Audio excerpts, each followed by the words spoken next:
G'day, my name is Commander Black Dragon at your service, i.e. Wilfred West, and in this series of videos I'm going to be making is, as you can see, I put this onto my monitor. In this series of videos we're going to be making, using Fraps and Audio Audacity, we're going to be making attack ships going into conflict zones. So the left hand monitor, we'll go quick over here. Behind there you can see voice attack there. I'm also in Wolfpack server, which is created by Shadow Wolf, and then I've also got my own server there, which is Freak Squad, and this is the first ship I'm going to be taking into a conflict zone, and of course the Sidewinder. Now of course I had to do modifications for this because the only way I can record this video is if I'm using Fraps and using one monitor, like 1920 by 1080. If I try to use it covering the whole triple monitor, it slows the game down and also affects the quality, like the length and all that. Like make it 27 minutes would be 96 something gigs peak. So this is what I'm using at the present moment. So I'll take it off here and I'll quickly show you what I have. I'll leave that there, click onto here. Now one good thing about it, I can actually stop play and click onto my settings and other things, and now I can move my hand, as you can see, and it's not affecting the game to actually go into the game again.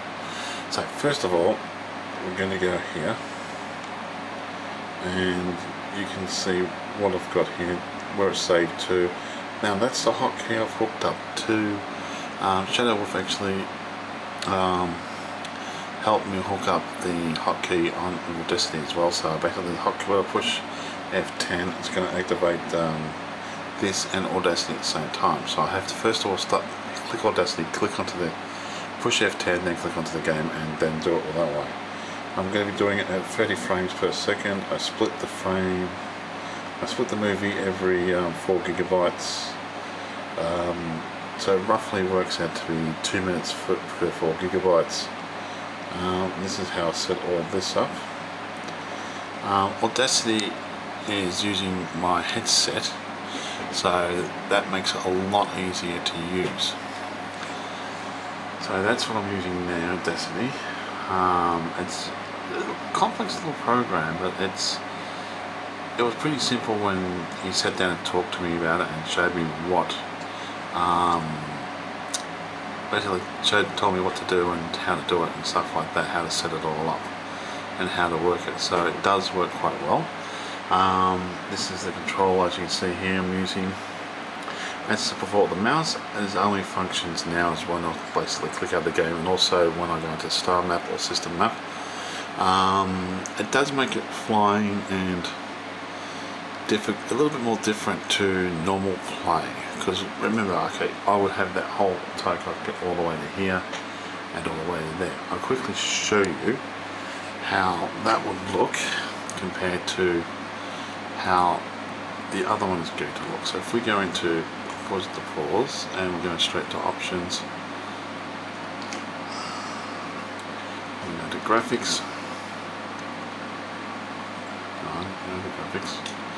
So at the moment I'm 1920 by 1080 and it's Windows, so I have to go full screen. Borderless makes it stretch, so it doesn't look good borderless at all. And then we want to go into 5760 by 1080. And normally when I'm playing the game without recording, I'll basically have this. If I'm exploring, I'll probably go to one single monitor on it. Let's have a look there. Yes. Go back to the main menu. Go to resume. So now you can see this is what the cockpit looks like with all triple monitors. So when I look up, I'm not just seeing it on one monitor. I can see it there, I can see it there. It doesn't make too much. It doesn't make too much of a difference playing it when you're normally, but when you're playing it in, say, conflict zone, it does make a bit of a difference. Like, there's so much more I can see with this triple monitor setup than I actually see with the other setup, like having just one monitor running. But as I said before, it's kind of pointless when you can't sort of like play in the conflict zone the other way. So I would normally play like this if I was just playing by myself or testing things out. And except for if it's exploring, because I can actually then do something else or watch something else when I'm trying to go to a long bloody ass planet or something like that. So we pause again and we put it back to how it was. See, normally, as I said before, I would prefer to run it that way, but it's just not, I can't do it. I could probably window it, but then of course the sides of it with fraps running as well, it's going to make it a bit awkward to do. So to make the videos for everybody else, so they can see it on their monitors, I do it this way. You now straight down, go back to the game, go back to resume. Now, as you can see, how I've got to look. See, all that view there now is basically on that one screen. So you're losing a lot of stimulation, or high stimulation you could call it. It does make your awareness in a battle situation more intense when you're using it on one monitor, where normally in a battle situation I've pretty much got the extra two monitors not to worry about it, and I can see things out of the corner of my eye, plus with the radar and so forth like that. It does make it yeah, a little bit more intense. Anyway, this is just a quick review on my system. So I'm using the Track IR, so we'll get out of here for a second. I'll freeze this one and we'll show you that program. Now, this is a Track IR at the present moment. As you can see, use my head, so forth like that. So that's one nice program to use. Sometimes I have to reset it. If you go to the toilet, take the head off, you have to reset it sometimes, if you knock it and so forth. So we're using, then of course we've got voice attack, plus we've got the what do you call it? Yeah, the Thrustmaster program which I set for that, so this becomes lighter, so it matches the keyboard more and it's not so glaring in there. And yeah, so I'm going to be making a series of videos of setting up battleships, or what I'm going to call them battleships, to go into conflict zone. Like this little one here, I'll quickly show you what I'm setting, how I set it up, and why I set it up, and then I'll do that same thing and other one, especially just a quick look at it. Beautiful, it's red. Okay, as you can see, we've got two different guns there, one pulse laser and a multi-cannon shaft launcher, which I had to go to Founders World to buy because this station doesn't sell them. And I put a shield booster now. We'll talk more about that later. We've got military grade composite, power plants A2, thrusters D2, which I'm looking at the power consumption of the ship at the present moment. Deployed is 9.3, and I've got the max 9.6. Then of course, flame shift drive, we only need it on a small one to jump in or jump out of places, you don't need that far. So we are going to battle. Life support, same thing, 5 minutes, that's all you should need to get really to save yourself if you need to get out of dodge. Power distributor has to be the maximum, because otherwise you won't be able to get better control, I think, of the power. Sensors E1, because you're really going into a conflict zone only. Fuel tank you can't change. Shield generator, I want the max I can. I put one shield cell bank in there. I might try if they've got an A1 in here, if they have. I might see if we can put an A shield booster instead of a B, and how much power that's going to produce, or how much power that's going to take. But this is only a quick look anyway to show you what I'm doing and the series of videos I'm going to be making. Shield cell bank.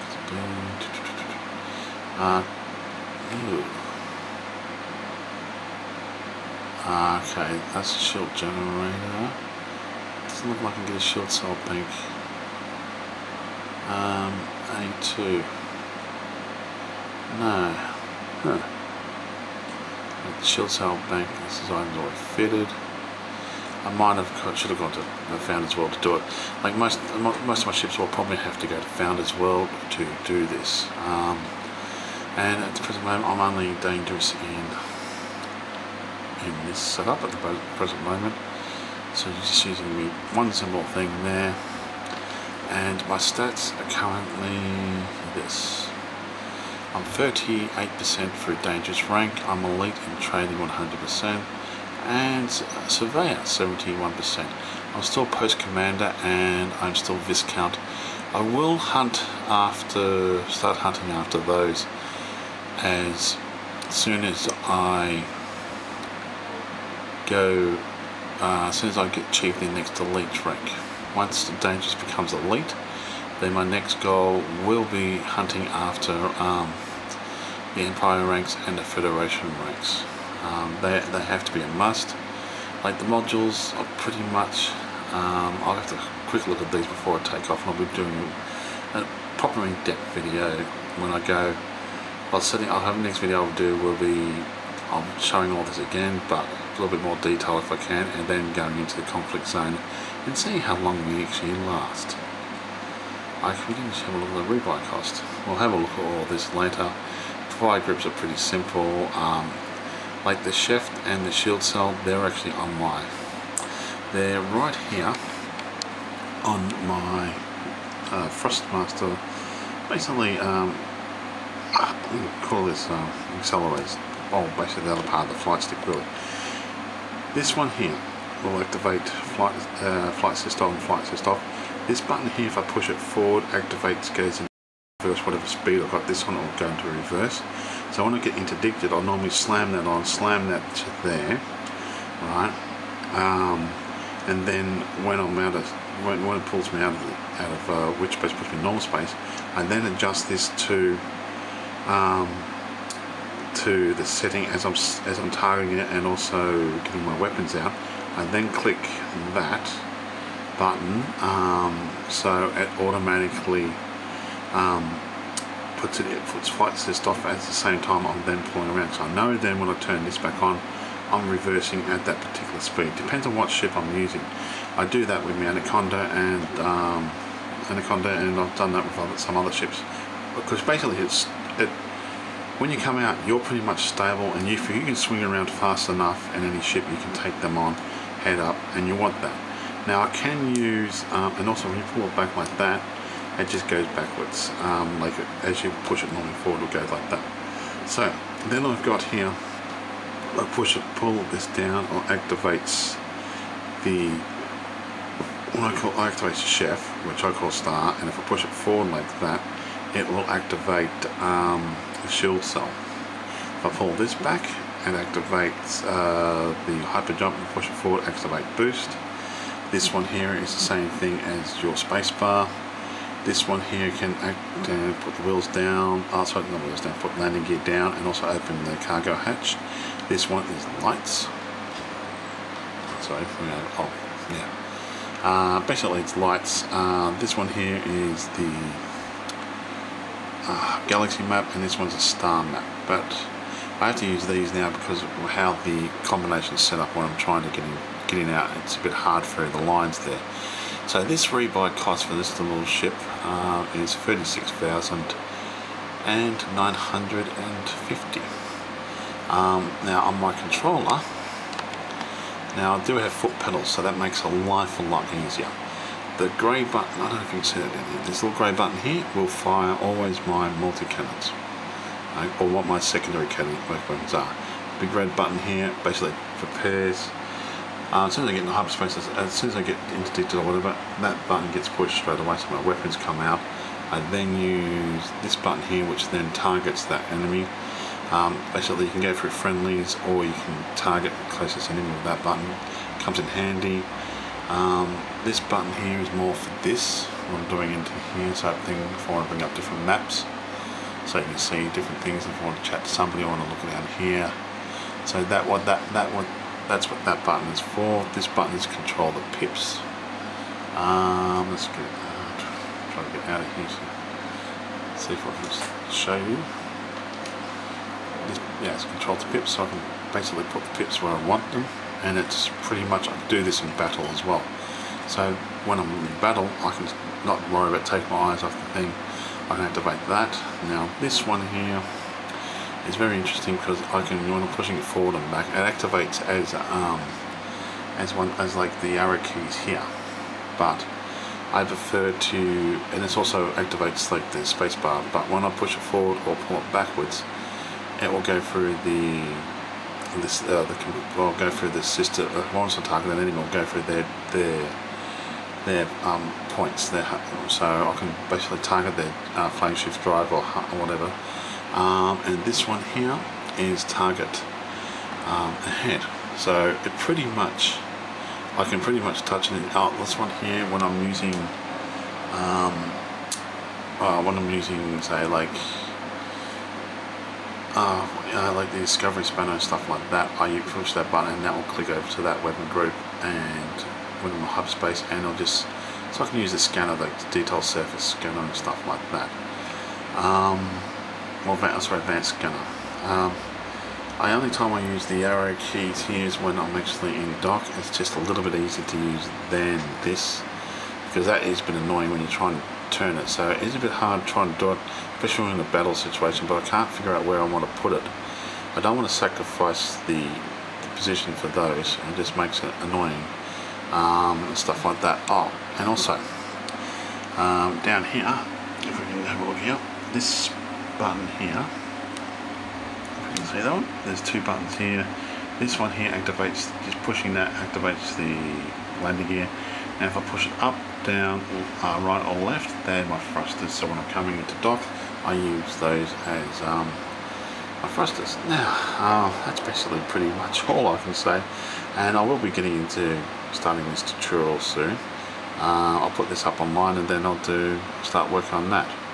Anyway, and I'll be working through each ship. So that's why I wanted to get Elite before it started this, because in here, it's got a nice selection of ships, but Elite, but Founders World has every ship. Right, so you've got to assign one here. Then I'll probably be doing Eagle. I'll keep a War Eagle. Probably have to go to Founders World to do it, then come back. I don't know how I'm going to get around all that. I've got no choice. I think I might have just, yeah, it's annoying. Then I've got the whole lot. I'm going to try to take that into a conflict zone. I'll try to take the Adder into a conflict zone, then the Viper, which I don't really like that much. Cobra Mark III, I'll take that into a conflict zone. So I'm going to try to take the Type 6 transporter into there, and see how I can handle that in the fun. Then I'll go for the Imperial Curio, and then I'm going to go for the Type 7 transporter. I'm going to see if I can take that into there, see how well it lasts. Then the Imperial Clipper, which I do like. It's 21 million here. It cost me 22. I can get cheaper than that. But basically, that's all the ships they have here. So that makes it a little bit annoying for what I want to do. So I'm going to go back to Founders World, and that gives every single ship in the game. And I will then do that. I'll go back and fit them all out. Do a quick video of fitting them out, and then when I go into a conflict zone, I'll continue on to the conflict zone and so forth like that. I'm going to miss out on my triple monitor effect, but the only way I can record and make a nice video for everybody. Anyway, my name is Commander Black Dragon signing off. I hope you liked this video, and just so please subscribe, and all comments are welcome. You all have a great day now.